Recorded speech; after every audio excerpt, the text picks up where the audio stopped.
այս իշխանությունները դերքին ցինիկ արտահայտությամբ թշնամու կազմում ճանաչեցին Արցախը։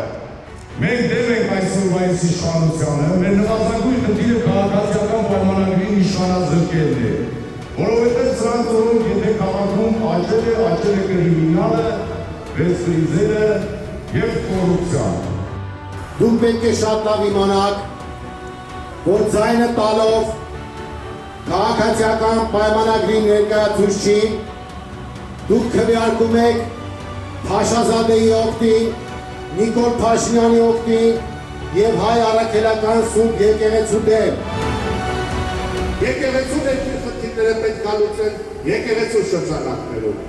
Մի օր տանեք սիրելի հայրենակիցներ, բոլորիդ կոչ ենք անում, անպայման գնացեք տեղամաս և ձեր ձայնը տվեք թիվ 4-ին։ Եվ մերժում ենք այն կերպ բանավեճը, որը փորձում է մեր ժողովրդին պարտադրել քաղաքացիական պայմանագրի կոչված խմբակը։ Գարշապատի ընտրությունը եթե իրենք հաջողեն, ապա շարունակեն իրենց հարձակումը ավելի ագրեսիվ ձևով Հայաստանի Հանրապետության դեմ։ Ժամանակն է եկել, որ դուք վերջ դնեք կեսապիկար իշխանությունների կառավարմանը և սկիզբ դնեք բարեկարգ և գեղեցիկ Էջմիածին կառուցելու։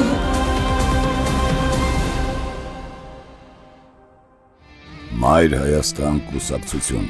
Գրիշա Հարությունյան, Դավիթ Կարապետյան, Հրիփսիմե Մկրտչյան, Քվեաթերթիկ համար 4, միացիր, որ փոխենք։